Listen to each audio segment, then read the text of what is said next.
This is the Television Enthusiast Podcast, The Weekly Set. Episode 33, recorded November 12, 2015. Welcome to the TV Enthusiast Podcast, The Weekly Set. This is episode 33, and today we're going to be talking about what we've been watching, what's in the news, what's coming up this week, and a little preview about what we're doing next week. So let's start off with some news. So first off, some new trailers have come out, most notably for Jessica Jones and Transparent. Jessica Jones, again, killing it with the trailers. What did you think, Kat? Oh, I think it looks great. I thought the first trailer was cooler. I don't know, there's something about the way it kind of set up the character. But I think they're doing a really nice job of just kind of depicting what a bleak world she lives in. Like, I know almost nothing about the character, but like that she's clearly like, she strikes me as some kind of self-loathing alcoholic, and it's going to make for a very interesting contrast for the rest of the MCU. I'm excited. Yeah. She is a very damaged character, and that is a contrast to the rest of the MCU because nobody else in the MCU you could really describe as damaged like that. So yeah. Yeah, it looks good. The second trailer, I agree with you. I think I like the first trailer more. I think the first trailer is just put together better overall. But the second trailer, we get to see a lot more of David Tennant being very creepy. It was kind of more like almost shadow. I think we saw his face once in the first trailer. There was a scene of him like screaming at her or something where you see his face and it lasts like a second and then it's gone.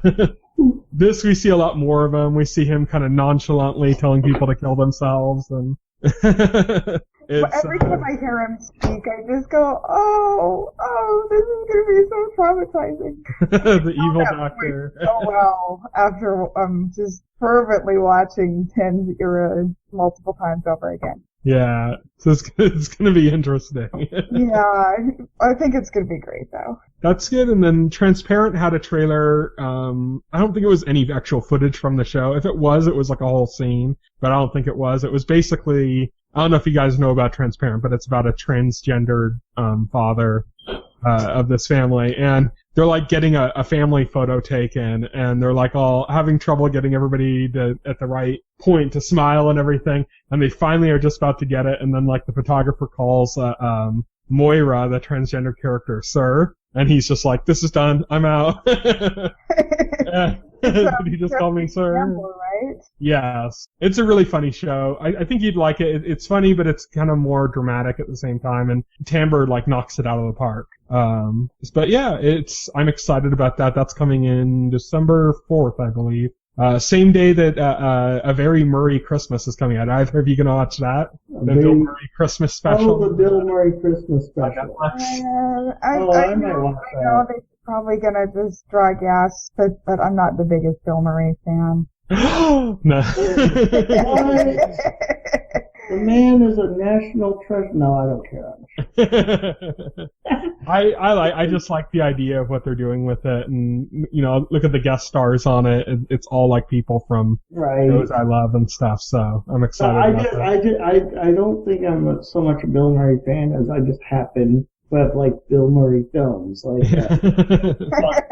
like Ghostbusters or Scrooge. Or his appearance in Zombieland. Scrooge is a perfect example because that's basically what this feels almost like a spiritual sequel to. Right. It's about a guy on his way to like a Christmas special, or like I think he's playing himself, and he's on his way to keep a Christmas special, and things don't go well, and that's basically what Scrooge was. It was like an executive trying to do a Night Before Christmas, not Night Before Christmas. He was trying to do a Christmas Carol. That was it. He was trying to do a Christmas Carol. And, yeah. And then it ended up playing out for him. So yeah. So I think it's going to be kind of interesting to watch. I think it's cool that Netflix is going to do something like this. They've been kind of stretching their wings with a bunch of stuff with the originals, and now they got the movies like Beast of No Nation on there. And now they're doing TV specials. Yes, so Netflix is doing all kinds of content. They have really embraced the idea of original content and making like all kinds of original content. Yeah, it's really cool. So next up in the news, we have The Expanse. So this is a series that's debuting in December at the same time as Childhood's End. I actually just got the screener for that and watched that. We'll talk about that later. But they're going to release the first episode digitally on November 23rd, almost a month before the actual first episode airs on TV. They're releasing it on pretty much everything, basically the same way they did with Mr. Robot, where they put out on, and that's USA, which is Sci-Fi's like sister network. But with Mr. Robot, they put it on everything. So it was on YouTube, it was on like Google Play, iTunes, Amazon, everything. Anything that you could buy TV episodes from, you could find the first episode of Mr. Robot for free. And so they're doing the same thing with The Expanse again, which shows some level of attachment to it, because USA had a lot of confidence in Mr. Robot, and they're basically pulling the exact same strategy here with The Expanse. So that speaks really well of it. I'll actually talk about the quality of the show and what I thought of it later, but are you guys interested in that? I mean, this is another space series. It's high budget. This is basically, they're like, we need a Battlestar Galactica. Like, this is basically what they want. Like, I haven't heard anything about it, so I really can't say why. I really hate to, like, set expectations for new shows, like, to say, like, oh, this is the new Battlestar Galactica, or this is the new, I really think it's unfair to put that on a new show. Like that kind of thing. I agree. When I say new Battlestar Galactica, I don't mean that it's going to be of that quality. I'm saying like this is like Sci-Fi looking for something like that. Right, yeah. Sci-Fi was clearly looking for like a high production value science fiction show that kind of goes beyond just being like a fun space show, and it's like something that they're putting a lot more into and they're expecting a lot more out of. I think there's some good cast in this. I mean, what's his name? It's Thomas Jane, isn't it? From one of the Punisher movies, and what else? He's been in so much. What is Thomas Jane in? I just can't think of it on the top of my head. Thomas Jane's in the Punisher. Yeah, he was in the one Punisher movie, the one with John Travolta, as the villain. He was in that. And it's funny because Thomas Jane was like the guy like all the fanboys wanted to come back and do the Punisher again. In fact, they even made like a professionally made fan film of the Punisher starring Thomas Jane. I don't know if you saw Dirty Laundry, it was called. No. It was like this professionally done Punisher fan film that they had cast him in. Well, he's in The Expanse, but also again I'm blanking on names here. Mike from Breaking Bad. Okay. God, what's the actor's name? He was also in Community. I don't know, just call him Mike from Breaking Jonathan Banks. Jonathan Banks, that's it. I don't even watch Breaking Bad, and I knew that. Well, because he was in Community. True. Yeah, his name just escapes me there, but he's in The Expanse. They're getting good actors, not just like big name or something, but like real kind of notable ones that are kind of people pay attention to. And like I said, I'll talk about the actual experience of the show later, but let's move on to more news here. Fox has ordered a Roger Rabbit-esque animation live-action hybrid series called Son of Zorn. Oh, I thought you were going to say they ordered the Roger Rabbit series. I was like, holy cow! No, they're doing a series where like the main, I think it's the main character. It's like the main character is like a kid, and then his father is like a superhero or something, and he's animated. Oh, interesting. Like Roger Rabbit style. So it's going to be like a live action series with a few animated characters. That might be good. I don't know. It's high concept. It's good to see Fox do something high concept again. It is. Yeah, I agree with that. Fox has gotten a bad reputation over the years, I think, thanks to Firefly. Well, see, back when Firefly came out, the show you love. Back when Firefly came out, Fox was the channel that like gave the kind of shows that you'd never see anywhere else a shot, and then promptly cancel them. So it's like they were doing good and bad. They were canceling the shows, but nobody else would have even greenlit them in the first place. Right. Like it was but recently Fox has been kind of going to shit. They haven't really been making much that's interesting. So it's really cool to see something high concept again. You know, maybe they'll just cancel it after a season too, but at least they're thinking in that direction. Or maybe they'll pull a Family Guy where Fox will cancel it after the first season, but then the DVD sales will be so big that they'll just bring it back, and then it'll put it on Cartoon Network, and it'll be a big hit, and then and it'll be big. Yeah, it'll be a big hit, and then Fox will bring it back, and it'll become like their #1 animated show. You know, surpassing The Simpsons. This is almost more like what I'd expect to see from like FXX, because FXX, like, you know, which is a Fox channel, is kind of going for like more kind of like quirky, interesting comedies that are like kind of a little bit more high concept and going a little bit riskier. Right. And I could expect to see something like this. I mean, you know, because FX was doing like Wilfred, for example. And I could see like Son of Zorn fitting right next to something like that. Well, FX did become like the network for like these, you know, these kind of avant-garde comedies. You know, like Louie. Louie is on Louie, FX. and It's Always Sunny, and It's Always Sunny. You know, just these comedies. Legit was a really good show too. Have you seen that? Comedy programs that you wouldn't get on any other network. Because, you know, who's going to read, like, stuff like that? You know, you point out, like, Wilfred. Like, that's a very weird show. I mean, yeah. So, yeah, this is something like, I mean, who knows? We'll have to see what happens from it. I think it's Jason Sudeikis or something that's going to be doing the voice of Zorn, the cartoon character in it. So, I mean, we'll have to see what happens with it. It's an interesting choice. For some reason, first I thought I was thinking Jason Statham, and that didn't make any sense. Oh, no. Now I want that. Why can't we have that?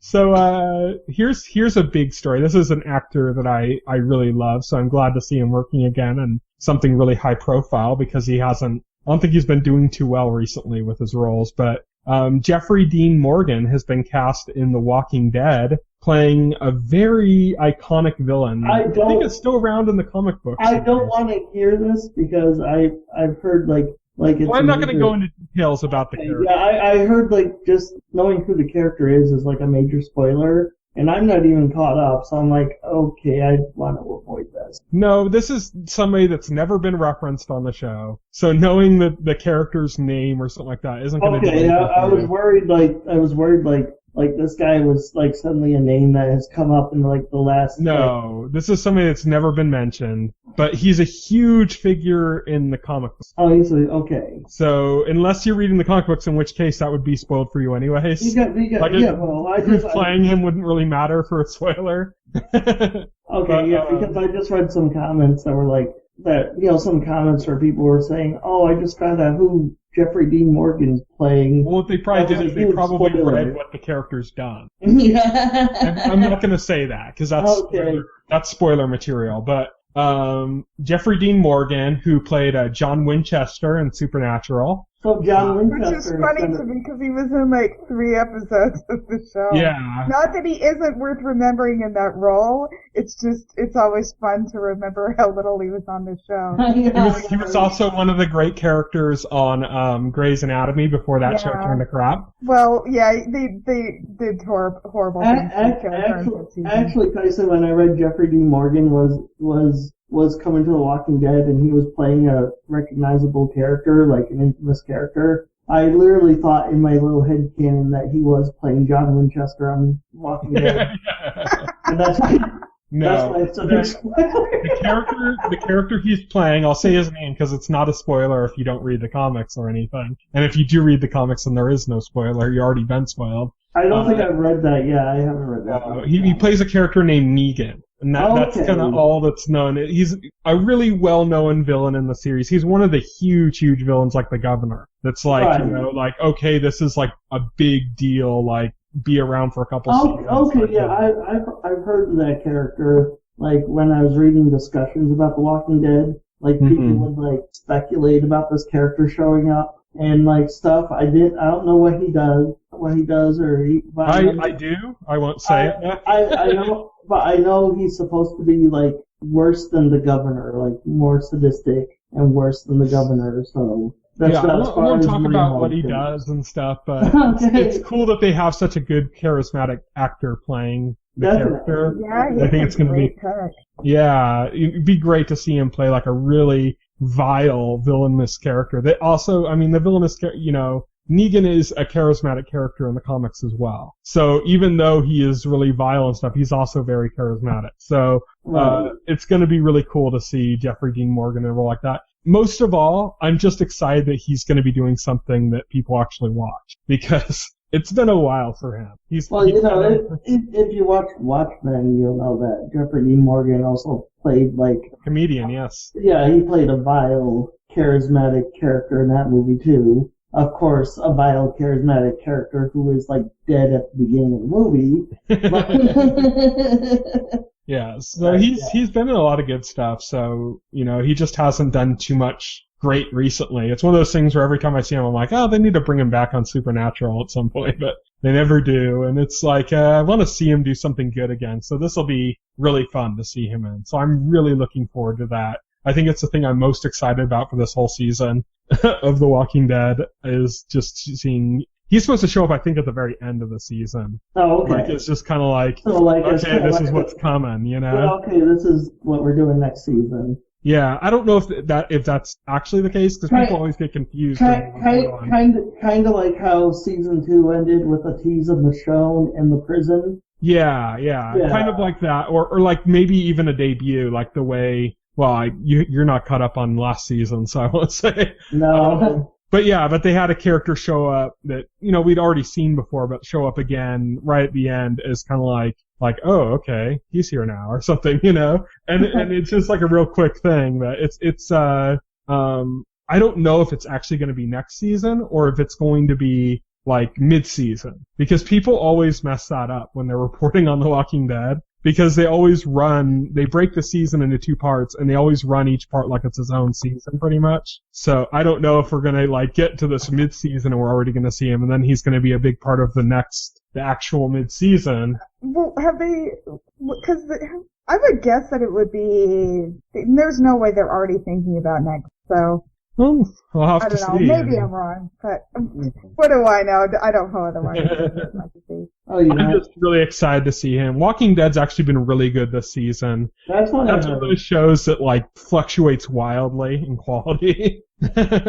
It's like it'll be stunning, and then it's like, oh, this is crap now, and it's on a high right now. So who knows how long it's going to sustain that. Hopefully it sustains it through his run. I don't know if I necessarily like what they did with the governor. I'm hoping that we get a really good, Negan story out of this. So I thought the show's take of the governor, he was a lot more toned down and subdued in the comic book, but I thought it was a take that worked for the show. He just wasn't as interesting, I think. I was hard to attach to him, because he was, I don't know. It was different than crazy biker dude from the comics. I admit, but that's more that's what I mean. It's you want something that's a little bit crazy sometimes, just because it's magnetic and it creates some excitement, Right. So right. Yeah. So one last piece of news here to report: the darkest news to grace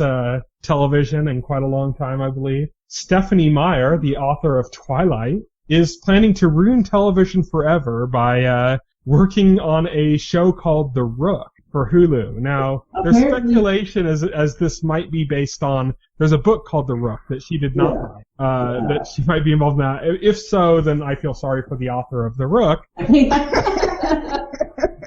Because he's having another author step in and ruin his work, because Stephenie Meyer isn't just a bad writer, but somebody who's known for being kind of a pain in the ass on, getting involved with her own works. Can we get Stephenie Meyer's take on Harry Potter next? Oh, please, no. Oh, my God.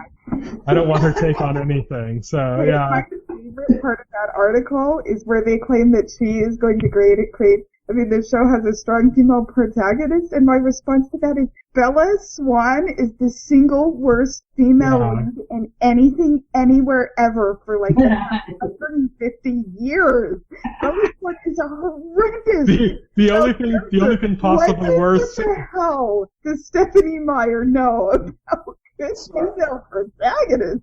My God. The only thing possibly worse is the girl from 50 Shades of Grey, which was originally a Twilight fanfiction story. Oh yeah. Oh my God. And what does Stephanie Meyer know about, like, writing a TV show? Come on. Yeah. I don't know why. You know, Hulu is, they've been trying to get into more original programming. They got, you know, the series coming up The Way that's got Aaron Paul in it and Hugh Dancy. It's like, these are great moves. And then they announced this, and I'm like, it's because Stephanie Meyer's doing sell stuff. That's all. The only reason it's happening is, you know, it's like from the mastermind who gender swapped Twilight. Called it a new novel. You know what? Hopefully it'll just flail and die and be forgotten. Much like I'm hoping in 10 years people will ask, what? When discussing Twilight, like, everyone will have forgotten about it. Really? This is actually based on The Rook, which is like a book that I haven't read, to be honest, but it's something I own a copy of. I just haven't read it yet. And I've heard really good stuff about it. If it is based on that book, then what I'm hoping happens is that what happens on a lot of shows is she's an initial person that's brought in, and then they realize that she doesn't work and they fire her. What flabbergasted me was how that became so popular based off of such a bland and unoriginal premise. I mean, there must have been like 5,000 supernatural romance novels about vampires falling in love with women, you know, before Twilight ever happened. I don't know what the hell. I don't know if it had to do with like the puritanical relationship of it. I mean, there was a very weird puritanical side to it that kind of made it more acceptable for younger girls, and then that could have played into it. Kind of like boy bands, you know, like South Park did an episode about boy bands and stuff, and about Disney that sponsors things like the Jonas Brothers, and about the idea of selling sex to kids. That they're selling like sex appeal, but then they're like adding this puritanical side to it. And then by doing that, they're selling sex to kids and getting away with it. Perfect for that. For being, like, both sexy and puritanical at the exact same time. Yeah. That's, I think, part of what makes Twilight so disturbing. Yeah. Because you can give it to a little girl to read. Uber sexually repressed, and completely obsessed with sex at the same time. Yeah, they're using vampirism as a stand-in for abstinence, like soda. And it's, you know. I haven't read the books, but I saw the first 3 movies. I saw part of the first movie. I said, you know what? I'm going to give this a legitimate chance. I'm going to sit down and watch the whole movie. And I made it up to the point where they had the vampire drift racing. And then I was like, I'm out. I actually watched the last movie, and it was terrible. Like, the worst thing I ever watched. And apparently, you get to the end, and there's this huge battle that takes place, and a lot of people die, and it's exciting, and you're like, wow, something exciting is happening. And then it turns out that didn't happen. That was a premonition. And then somebody told me in the book that battle scene doesn't even happen at all. They just don't fight. I'm like, what? One thing I do take comfort in is if you ever look up interviews with Robert Pattinson that he did for press junkets in these movies, it's pretty clear that he thinks these movies and the books are quite terrible. There's a YouTube series, I can't remember the name of it, but you could probably look it up if you see, like, reads Twilight or something. That's this British guy he's a pretty funny guy. He actually did a really good video about Lost too, but he did something where he was reading Twilight at like a couple pages at a time and then doing a video where he was like analyzing it, and it's hilarious. He is just ripping it to shreds. It's really funny. Oh my god, there was like the rip tracks, the Mystery Science Theater 3000 guys. Yeah. They do rip tracks now where of various films, and they did one for Twilight, and I saw a preview. It was like, there's a scene where Edward is telling Bella that he can read everybody's mind, and he's telling her exactly what everybody's thinking, and then he turns to Bella, he's like, but I can't read your mind. And it's supposed to be like this super dramatic because Bella's special or some bullshit. You know, that was like the meaning of that. But like, he's like, I can't read your mind. And then like one of the rip tracks was like, that's because nothing's there. Exactly.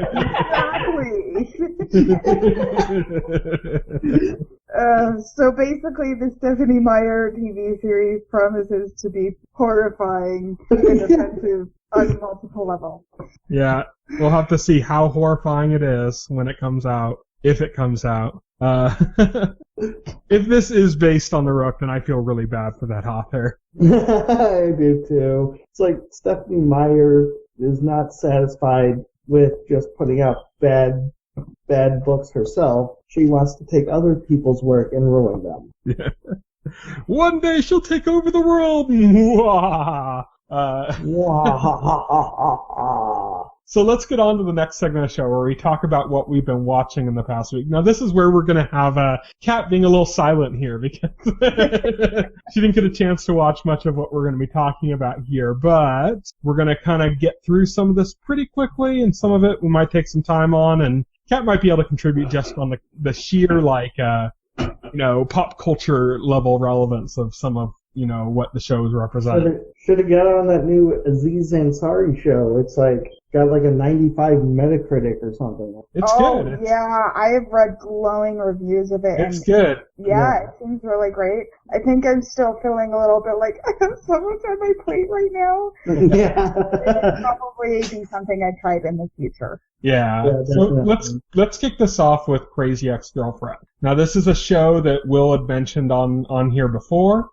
He had been watching a few episodes. I had said that I'm eventually going to watch it because I had the first episode through Google Play. It's all on Hulu still, I think. But yeah, I went on. I ended up watching the first episode. Will's watched a few of the episodes. I have to say my initial thoughts are I actually kind of like it. I like that you had mentioned that they're kind of playing on the idea of mental illness, which is an angle I kind of didn't see from the trailers, that it seemed like a glaring omission. Yeah. And now, even seeing in just the first one, there's a scene where when she decides to move, she's dumping out just bottle after bottle of prescription medications down the drain. Yeah. And, her mother desperately trying to reach her, and it's going through to her answering machine. And I'm like, okay, they are playing on the idea of mental illness on this show. They definitely are playing on the idea of mental, and it just gets worse as the series goes on. This is not something you get from watching the trailers or commercials from the show, because the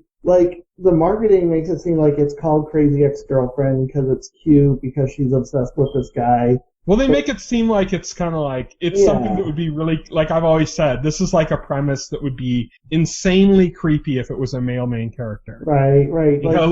He meets this high school girlfriend and now he's going to travel across the country and start stalking her, But you see, people would be like, that's a horror film. It turns out it is disturbing because this woman actually does turn out to be very disturbed. And we see more of it as the series goes on. Actually, the latest episode, it culminates in a song she starts singing, where she starts singing she's a good person. Because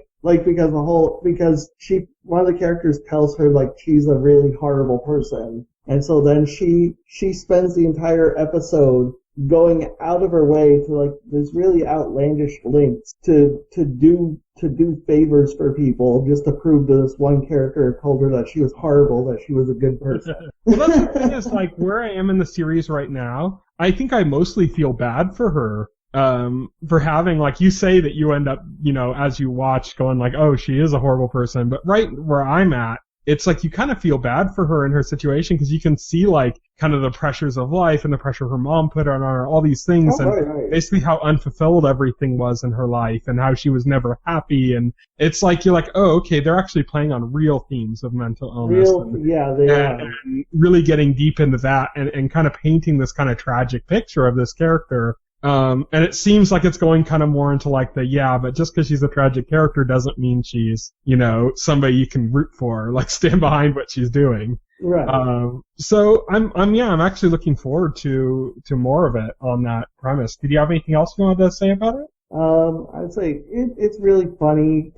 It's a musical too, and some of the songs that they come up with for the show are just hilarious. West Covina. Oh yeah, West Covina. There's a song in the latest episode sung by one of the male characters that that was It was a song. It was a song he was singing about his daughter, and the song was basically like, "I love my daughter, but not in a creepy way." I'm like, oh, it's just, oh my God. It's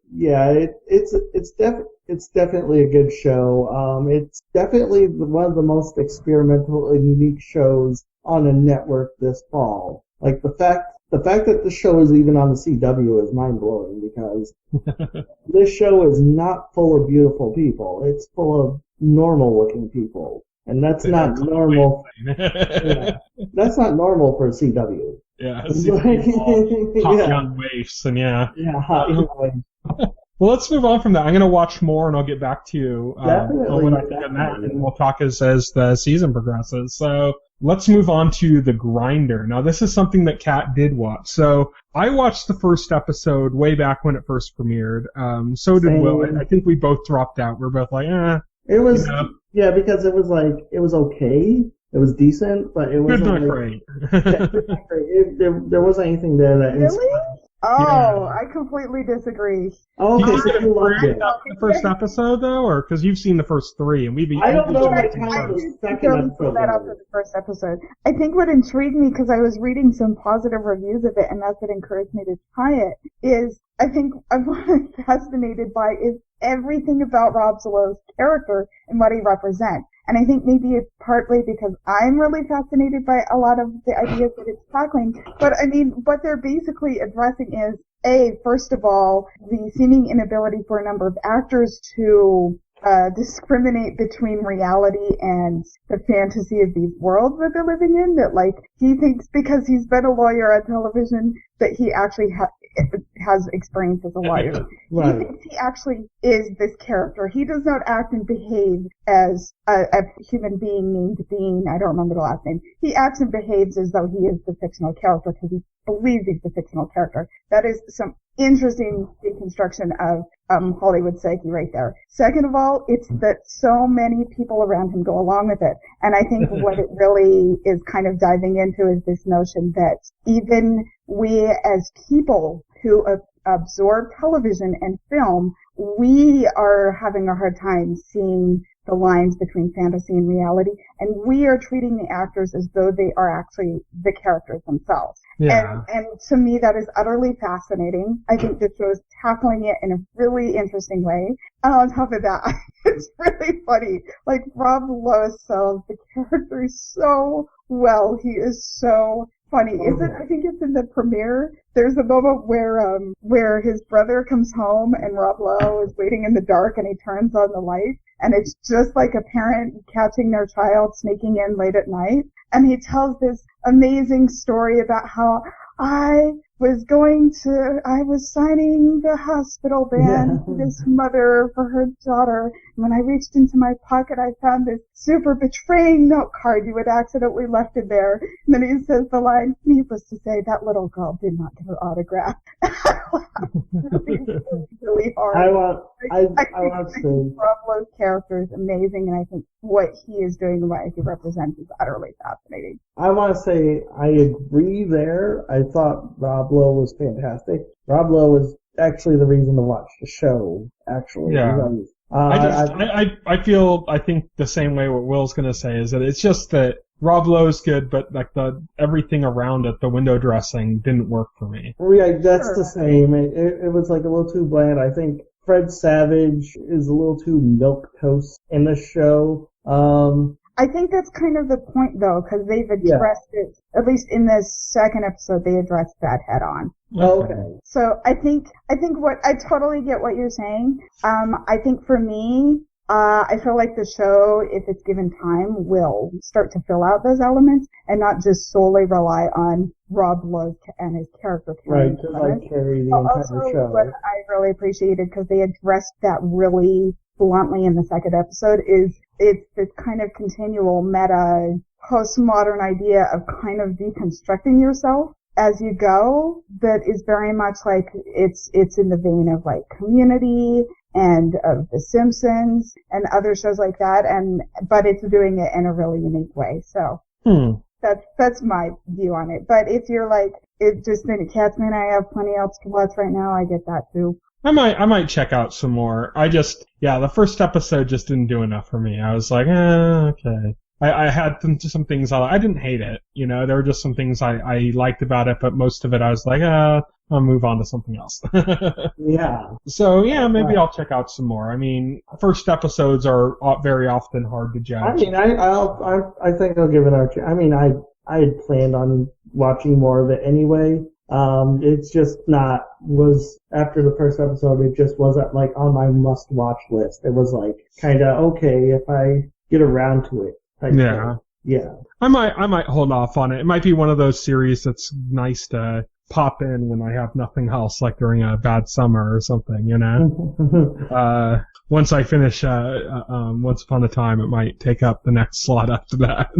But who knows? I might check in while it's still on Hulu. Next up we have, Scream Queen.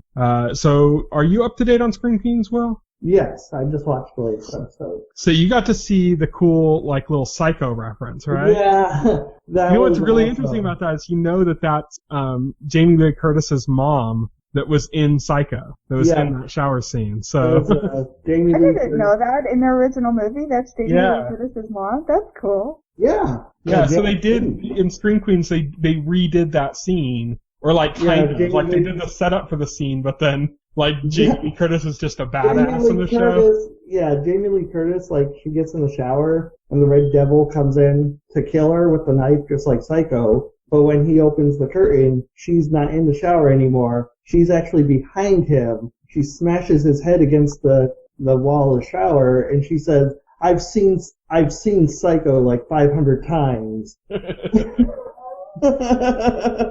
And then like two other killers come in, because there's 3 killers in the show, and they all come in like surrounding her, and she's basically kicking all their asses till they run away. Oh my God! One of the killers is dressed in a costume of Justice Antonin Scalia. And that was great. Like, as Jamie Lee was like beating on that killer, was like yelling all these things about like Scalia's decisions in the Supreme Court and stuff. Yeah. She's like, and homosexuals do have a right to be married. So it was really funny. She took on like 3 killers at once, like single-handedly, and got them all to run away. That was like the best scene. Like that was the best scene of the episode. And then like nothing too much else happens this episode outside. Well, the candle girl got killed. The candle girl got killed, yeah. And the girl who does the candle blog or vlog. Yeah, but the weird girl who's obsessed with candles, she gets killed this episode. I love their memorial of her with all the candles everywhere. Yeah. Playing Candle in the Wind. Oh my God. It wasn't Candle in the Wind, it was another song, but it had a lyric like that. It had some kind of lit the candle type lyric somewhere in it that they were doing. It was funny. Yeah, that was funny. And then finally we get the end. We saw Boone again, finally. Big spoiler. Yeah, it's dressed as Joaquin Phoenix. Yeah, dressed as Joaquin Phoenix. With everybody thinking it is Joaquin Phoenix and asking him for autographs. That was really funny. He's on the phone talking to his accomplice, and he's like... Openly about killing people. Openly about killing people in the middle of the gym. Yeah. He's like, and what, he's like talking to his accomplice. He's like, and what was the deal with that Antonin Scalia costume? She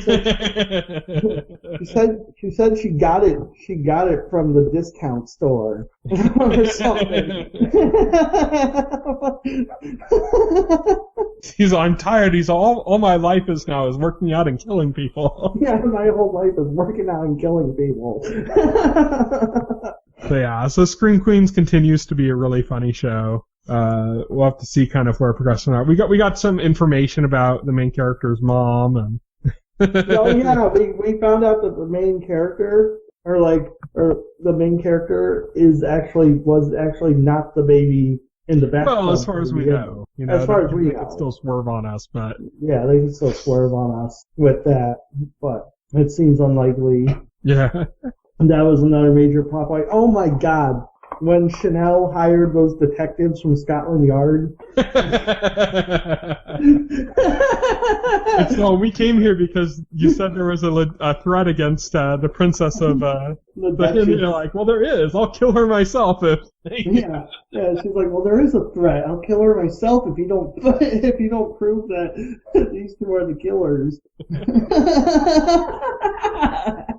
And then they're like, we found out that Chanel number 5 has actually been posting links on the dark web about killing you. And yeah. she's like, I don't care. And they're like, but she's a legitimate threat against you. And I don't care. She's like, legitimate, yeah. She's like, oh, she's been planning to kill you. And then she's like, I don't care about that.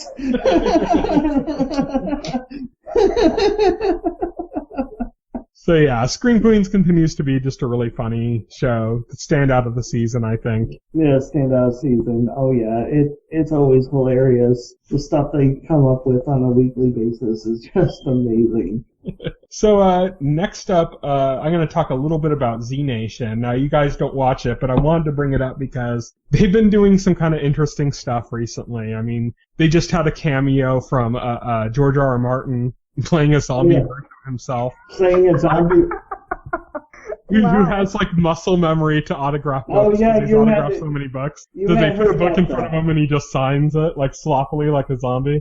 But yeah, I heard about that. Yeah, apparently George R. R. Martin is a zombie in Z Nation, and he actually finished the final book in the Song of Ice and Fire series. Yeah. In this reality. So yeah, it was really funny, but they've been doing some other stuff too. So in the last episode, they're heading west. They're heading towards California, throughout the course of the series. From like the very beginning, they were like East Coast. Now they're in Roswell, New Mexico is the last stop. So of course they did like an alien story, you know? And they actually kind of went there. Like there were no aliens. There were basically like these advanced advanced military vehicles that were basically flying saucers with all the kind of alien type technology and stuff. But they went there with like the weapons and stuff. They had like plasma rifles and it's just interesting to see like them go like from this like crew basically like traveling on in trucks with baseball bats with barbed wire like nails sticking out of them fighting zombies to now like one of them's using a plasma rifle. And it's just kind of I love that they're going there with the series, so that they're just kind of going all out and crazy and going way over the top with everything. So it's the I forgot for the news segment, speaking of zombie shows, since we already talked about The Walking Dead, but do you hear like the rumor that AMC is optioning George that's right. George Romero's Empire of the Dead, which was actually a comic series he wrote for Marvel, which I guess it features like both zombies, like intelligent zombies, and like vampires or something. I guess AMC is optioning that as a series. Yeah, I did see something kind of quickly about that. I wonder AMC's logic in that with they already have 2 Walking Dead shows. I know. Let's make But it's not every day that you get to make a zombie show based off of a George Romero zombie franchise. I mean, true, but you think like somebody else would get involved and not AMC. You know? Right, yeah, exactly. Like I'd expect maybe like FX to get involved in something like that, but AMC is it's kind of weird. They're gonna cause some brand confusion with that. Yeah, right. Oh God. Somebody dubbed AMC is now going to be called American Moving Corpses. So let's move on next to Doctor Who. So last time we talked about this, we've only had 1 episode since then. We had the conclusion to the previous story, which was about the what was the alien race called that was invading? The first episode was the Zygon invasion. The second one was the Zygon Emperor. And the next one will be the Zygon identity. No, but this is, a story that involves Goodwin in it, and what did you think of this episode, Kat? I really liked it. I think what I appreciated the most, because this is such a stark contrast to the current state of American television, was how absolutely determined the Doctor was to have a resolution that didn't involve violence. And this is very consistent with the character, but his whole speech to Bonnie at the whatever you want to call that moment, the kind of climactic coming together. It was a really long scene, but I enjoyed every moment of it because I thought it did a beautiful job of deconstructing why people go to war and doing everything in his power to subvert that. And it was absolutely amazing. I think because like right now we as Americans, everything on television, everyone is just so quick to rush into violence. And I love that he was just so entirely the opposite of that. I thought it was fantastically well written. I thought it was interesting also that that he revealed that this is something that's happened before multiple times, that they've come to this point, you know? And the whole, I thought it was neat that at the end when he keeps asking, Oz, there's Oz, Clara was Oswin Oswald, and so she's Osgood, so for the life of me I keep forgetting her name, but I think she's Osgood, and why she I said Goodwin, but yeah, it's Osgood.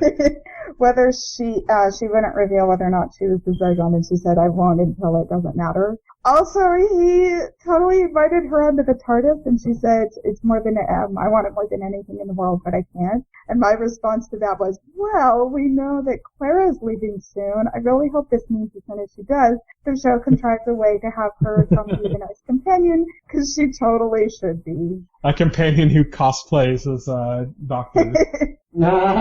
Really, really, really smart and level-headed, and I think she would be a great pick. Yeah. So it was a good episode. Had some interesting stuff. There was some stuff that I was kind of scratching my head a little bit at with it, but that's I think just the case with Doctor Who. There's points where they stick fiercely to like a high concept, sometimes at the expense of, you know, a more kind of believable scenario that plays out. But with Doctor Who, everything is just so nuts and off the wall and crazy that like there is no kind of reasonable, like believable solution anyway. So it's one of those shows you kind of have to just accept certain things, you know, just accept that certain things are going to work out a certain way, you know. But I enjoyed it. Yeah, I do enjoy the adherence to violence in Doctor Who. It's kind of a fundamental aspect of his character in general, that he doesn't use guns, and he doesn't, you know what I mean? And he doesn't like the military, and he disdains people who resort to violence over anything else. Mm-hmm. Yeah, and that also, like the AZ made very clear this episode, he knows better than anyone else the cost of war and rushing into war and making horrific decisions trying to end the war. Making a comment about the Osgood box and how he had to push a button before himself, you know. Yeah. So yeah, it's good. Will's probably still just on the first Capaldi episode, right? Yeah, I haven't watched it anymore. Let us try we'll get back to you. The totality of Doctor Who. Yeah, we'll get back to you on Doctor Who when there's a big hiatus on TV. Yeah. Hey, after Spring Queens ends, I can fill that with Doctor Who. That's only got 5 episodes left, so... You're gonna be all like, why isn't the Doctor murdering anyone with a chainsaw? That'd be a really incredible episode of Doctor Who. It'd be the episode right after he did his speech about resorting to violence. Like, what happened? So, you didn't hear like an American company bought the rights to the series. Yeah, right. Yeah, what happened? Oh, did you know I'm a huge hypocrite. So, moving on from Doctor Who now, I got a chance to watch Flesh and Bone, which is one of those series where they did the kind of interesting distribution plans with it. They put the first episode out, they broadcast it on Starz, and immediately put the entire season up on Starz on their website. I only watched the first episode. I'm watching as they come out. I just don't have enough time to binge that right now. But yeah, it was actually really good. This is the ballet drama show, from, I can't remember the name, the writer, but it was the writer of Ozymandias, which was one of the best episodes of Breaking Bad, that did this show. and it's a ballet drama, but it's got like a real kind of sinister, like something underneath the surface there that's kind of scratching at it, you know? And it does it really well. Like it's I saw some reviews of it and somebody said it's a show that does darkness great, or it had some wording that it just perfectly described it. There is something very dark going on under the surface of this story. And it's like scratching at the surface. You can see it like trying to push its way out, and it's gonna get there, and it's really kind of cool to watch. So, yeah, very, very dark series. It's about ballet, but it's very, very dark series. If you're interested, dark. Yeah, it's super dark. But yeah, I'm excited to watch more of it. I'm going to be watching it week by week. I'm not going to binge it through Stars just as a time. I just don't have the time. But yeah, that's kind of all I have to say about that for now. I might check back in as I watch some more, and as my opinion might change or adjust over time. Next up, we're going to talk about Master of None. This is the new Aziz Ansari series that just hit to Netflix last week, last Friday. Very good show. I've been hearing really good things about it before it hit, and I decided I need to watch it. I've only seen one episode of this series. Will says he's seen the first two. But yeah, it's good stuff. Will, what did you think having seen the second episode, without spoiling for me? Okay, I thought the second episode was just as good as the first one, but it's like a completely different focus in the second episode. Mm-hmm. Like the second episode is about Aziz Ansari and his Asian friend, and so like the other like characters that show up in the first episode don't necessarily show up in this one. But it's actually about their parents. Do his parents show up in this? Because his real parents are in this show. Yep. This episode is actually about his parents and like his Asian friend's parents, and it kind of plays on the idea that as first generation immigrant kids, like their parents like had to sacrifice so much for them to be like in like the privileged position they are, and they're like kind of thankless of that, or like not very mindful of that, and so like it so like it occurs to them, and so they decide to do something nice for their parents to like kind of get to know them and all this, and it's this like kind of like really touching like thing, but at the same time it's like super funny because like it's like for half of it they're like super dicks. And also like their parents are weird, so like it's got that humor in it as well as that heart. I don't know, it's hard to explain. So it seems like this is going to be kind of the thing with Master of None, where each episode has kind of a different focus. The first episode was focused on like the idea of kind of like kids, right? And, like if it was kids was something that he would want, which he kind of came to the conclusion that no, he doesn't really want to have kids. It was like. First episode was like kids are a nice thought until you actually have to take care of them. Yeah, exactly. And that episode was hilarious. Of course, we talked about this before, but I thought the funniest part was when they went to like the grocery store and the manager at the grocery store approached Aziz and said, are you responsible for this kid? He's been rubbing his penis on all the frozen waffles. Yeah. Aziz is like, what the hell? And the kid's like, it feels good. Yeah, it's like, it felt good or something. And the guy's like, you're gonna have to buy all the waffles that he touched with his penis. Yeah, it's just really funny. It's just a disaster of kids. And then at the end, it really hammers it home because they get these nice chicken parm sandwiches like from this fancy place or something. They're supposed to be like, just these really nice sandwiches, and then the kids come in and they've made sandwiches. The kids made like their own sandwiches for them. Well, they made one for him, yeah, specifically they made one because for him watched them that day. And their mom. And so the mother actually accepts her kid's sandwich in lieu of, the actual sandwich that they bought. And then they turn around. And these sandwiches look horrible. Just like a His nightmare. and then he's like, I'm going to be honest with you, those look terrible. I'm going to go with the chicken parm.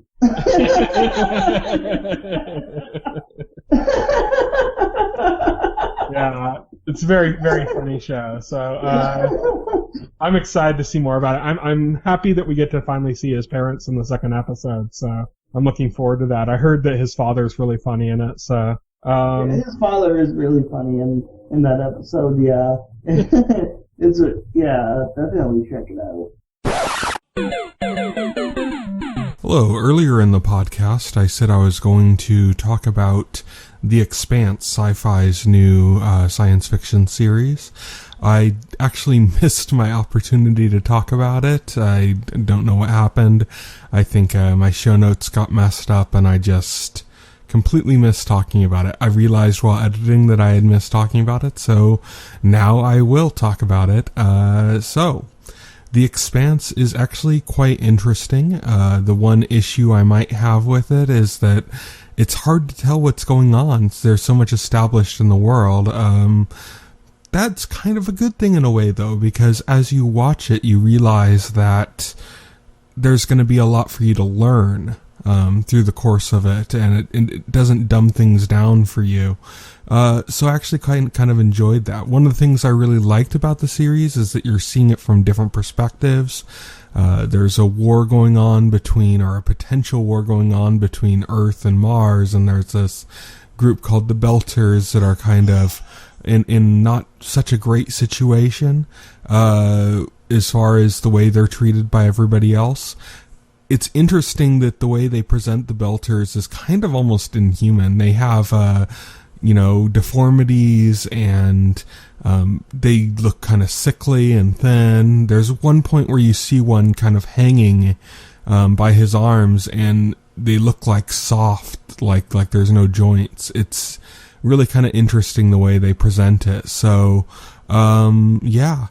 The Expanse is actually kind of interesting, and we'll have to see how it goes from there.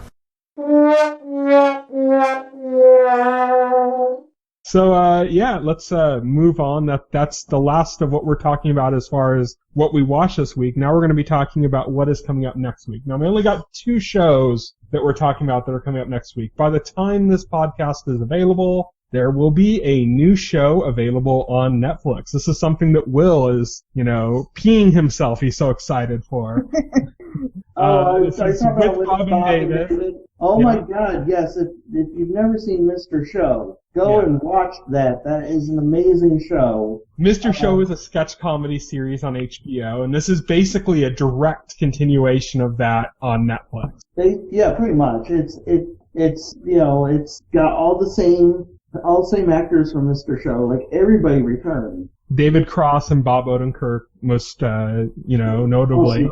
Yeah. They're the names Bob and David in the title. It would not be Mr. Show without both of them, for sure. But it's like all the other actors from that too, even the smaller actors, they're all there. It's pretty amazing, actually.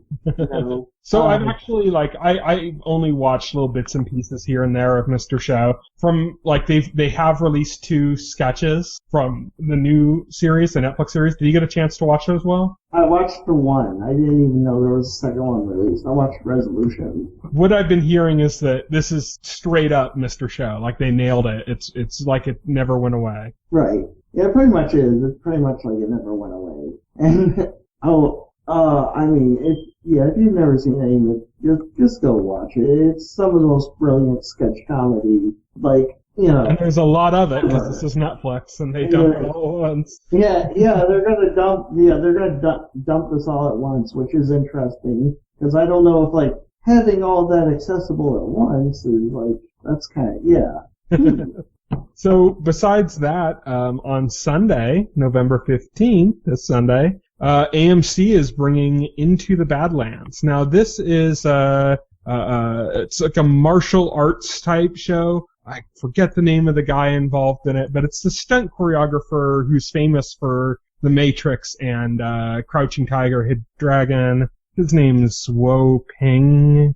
Yeah, that's it. It's It's Yuen Wo-ping, and he's a real famous stunt choreographer in Hong Kong cinema. Like I said, he did the Matrix stunts, and he also did Crouching Tiger, Hidden Dragon. Most of the time when you see like these big kind of martial arts epics, from China, like the modern ones that are just really crazy and over the top with the way that the stunts work, they seem to mostly be inspired by what Wo-ping has done. And so he is directly involved in this. So this is like, they keep taking concepts that worked in movies and bringing them to TV. That's like the new trend, like we got fantasy worked in movies with Lord of the Rings. Well, now we got it on TV with Game of Thrones, They've been trying to do this for a while now, and now they have like a legitimate Hong Kong action TV series coming to AMC, that's being paired back to back with, The Walking Dead. Yeah. So, I mean, can't ask for a much better lead-in than that. So, do either of you have any excitement for Into the Badlands? I remember talking about it a few months back, watching all the trailers, and I was pretty meh about it. I mean, I'm glad to see more of this kind of genre television. I think that's great, but it didn't really capture my interest. Well? I might watch it. I don't know. Yeah, I watched all those trailers too, and I don't remember this sticking out, so I don't know. Maybe. We'll have to see. I don't know if it's one of those shows that's gonna grab you with like a story element from a trailer. It's gonna be more like the action scenes and stuff. So we'll have to see like how this works, as a TV show, as a weekly offering. But yeah, I'm excited about it. It's kind of post-apocalyptic vibe thing going on. I'll report back on it, what I think about it after probably not our next podcast, because that's what we're getting to right now, is talking about what is our next podcast going to be. Our next podcast is going to be the winter preview, where we are going to be talking about all of the shows coming up between December and February. So shows premiering in December, January, and February are what we're going to be talking about next week. So we're not going to be doing our typical check-in on what shows we've been watching. It's going to be focused on that. And then the week after that is Thanksgiving. We record on Thursday night, so we're just not recording that week. We're not recording on Thanksgiving. I'll most likely be at work by the usual time we record anyway. Yeah. Yeah, so just want to work. You have better things to do. Listeners, you guys have better things to do, and we have family to be with and work to do. So we're kind of just not going to do a podcast that week. But yeah, so next week's though, we are on and we are doing the winter preview. So if you want to know what we're excited about coming up in the winter season, that's when you're going to find out. I'll also have the article up sometime around then as well. So next week, look forward around somewhere between Monday and Wednesday. I'm planning to get it up. And it'll be something that'll update over time as, because they keep changing stuff, They'll say, this show just moved a week forward, 2 weeks before it was supposed to air or something. Yeah. So I'll adjust it as it goes as best as I can. But yeah, there's a few good things coming up in winter, and we'll talk about them. So thank you everybody for listening to our podcast. I am your host Tyson, and I was joined today by Will. Hello. And Kat. Hi. You can follow me on Twitter at Tyson Gifford. You can follow Will at Voxel Hero. You cannot follow Kat because she does not appreciate being stalked. I appreciate being stalked. You can check out our website, TVEnthusiast.com, where we put up all of our content. Yeah, so that's pretty much it. Thank you everybody for listening. Good night. Good night. Bye. If you would like to voice your opinion, send an email to theweeklyset@TVEnthusiast.com. TV Enthusiast is a part of the Enthusiast Media Network.